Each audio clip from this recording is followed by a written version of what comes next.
माध्यमातून तुम्ही आंदोलक आणि मराठा समाज यामध्ये दरी निर्माण करण्याचा प्रयत्न सरकार करू पाहतंय का? कारण एका अर्थानं आम्ही मराठ्याला न्याय देतोय असं सरकार म्हणेल आणि तुम्ही आंदोलन करत आहात असा एक विषय महाराष्ट्रासमोर आणण्याचा प्रयत्न सरकारच्या वतीनं किंवा काही लोकांच्या वतीनं सुरू आहे असं तुम्हाला वाटतं? हे कोणचा न्याय आहे? आम्ही मागणी करतोय कोणता कोण न्याय देतो? ही कोणचा न्याय आहे? याला कोणचा न्याय म्हणतात?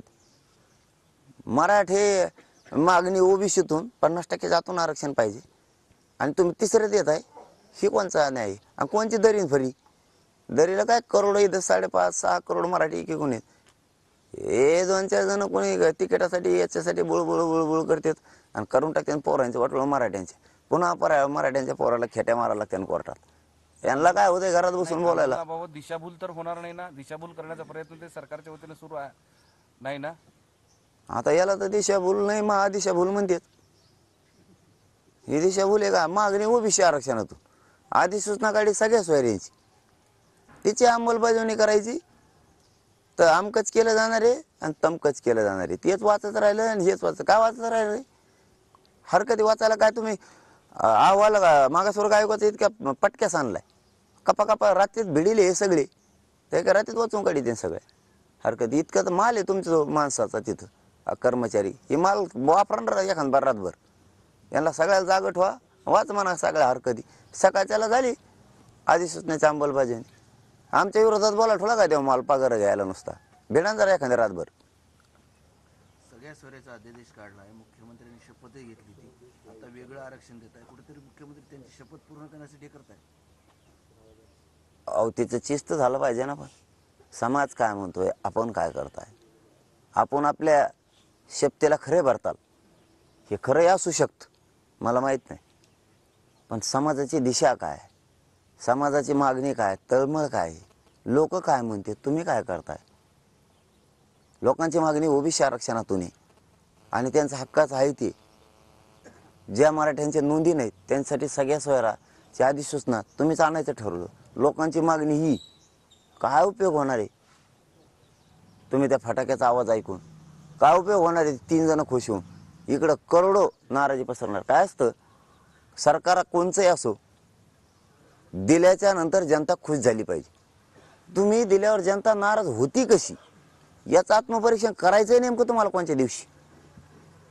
शेचं कधी तुम्हाला मुळाशी जायचं नाही का? दिल्यावर तो खुश व्हायला पाहिजे, नाही दिल्यावर लोक नाराज कसं काय व्हायला लागले? कारण तुमची चूक सांगतो तुम्हाला सरकारला. तुम्ही काय करताय, देताय, तुम्हाला वाटतं आम्ही जनतेला दिलं, जनता आता खुश होईल, उड्या मारत आणि मारत नाही. तुमच्यावर नाराजी पसरत चालली प्रचंड. तुम्हाला दिसाय नाही ती इतकी सुप्त लाट आहे, डेंजर ती सरकारविषयी नाराजीची खूप मोठी खतखत आतून. तुम्ही देताय पण अंमलबजावणी करीत नाहीत. तुम्ही जे आर काढता त्याची अंमलबजावणी करत नाही. तुम्ही माझा एकदा असं केलं होतं, तुम्हाला आठवण करून देतोय. ओडी काळाच्या दिवशी ओबीसीच्या सगळ्या सवलती तुम्ही लागू केल्या होत्या. तुम्ही त्याची शेवटपर्यंत अंमलबजावणी नाही केली. खालपर्यंत त्याचे तुम्ही शासन निर्णयच पाठवला नाही, अंमलबजावणी तातडीनं करा म्हणून. त्यामुळे त्याचा काही उपयोग झाला नाही. तीच परिस्थिती ही आता येईल. तुम्ही जरी अधिसूचना काढली, तुम्हाला वाटत असेल लोक खुश आहेत, त्याची अंमलबजावणी केली त्या अधिसूचनेची तरच लोक खुश आहेत. त्याच विषयावर आहे की तुम्हाला काय असं वाटत नाही की विश्वास का नाही मुख्यमंत्र्यांवर? त्यांनी शपथ घेतली, तुम्हाला स्वतःहून हातात ते अध्यादेश दिला आणि ते पुढच्या काळात आज नाही तर येणाऱ्या अधिवेशनामध्ये या 8-10 दिवसामध्ये ही सगळी शासकीय प्रक्रिया पूर्ण करून तो कायदा करतील असं का वाटत नाही? आणि त्याच्यासाठी तुम्ही त्यांच्याशी का सुसंवाद साधत नाही? मुख्यमंत्र्यांची विश्वास मी आम्ही नाहीत का म्हणलोच नाहीत. मरूस तर आहेतच म्हणणार आहेत आम्ही. आजही ये, उद्या ये, परवाही राहील. पण विश्वास टिकवण्यासाठी त्या दिवशी दिलेल्या अधिसूचनेसाठी याबरोबर त्यांनी ते विषय घेणं क्रमप्राप्त होतं. त्यांची ती जबाबदारी होती. कारण गुलाल त्यांनी फेकलाय.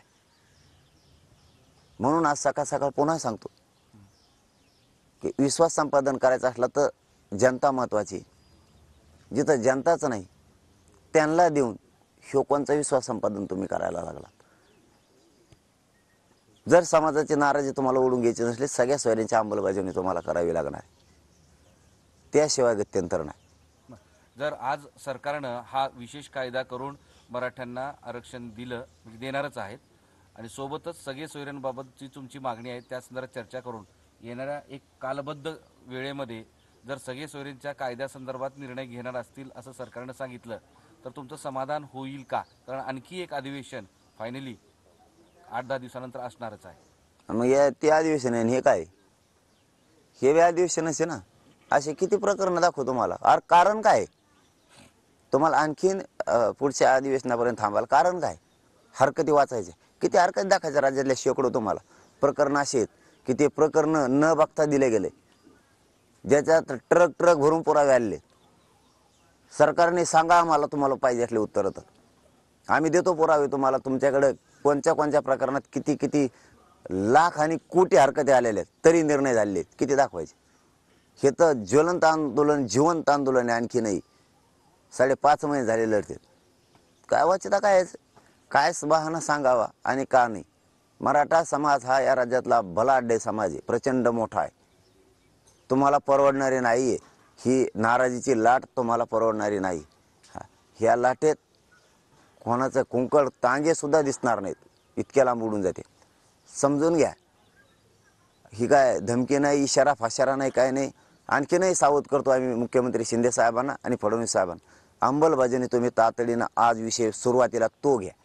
ही माझी तुम्हाला नम्रपूर्वक विनंती. नसता उद्या मात्र आंदोलनाची आम्ही घोषणा करणार आहे. तुम्ही म्हणताय सरकारला संपर्क केला की यांना कुठून संपर्क करता?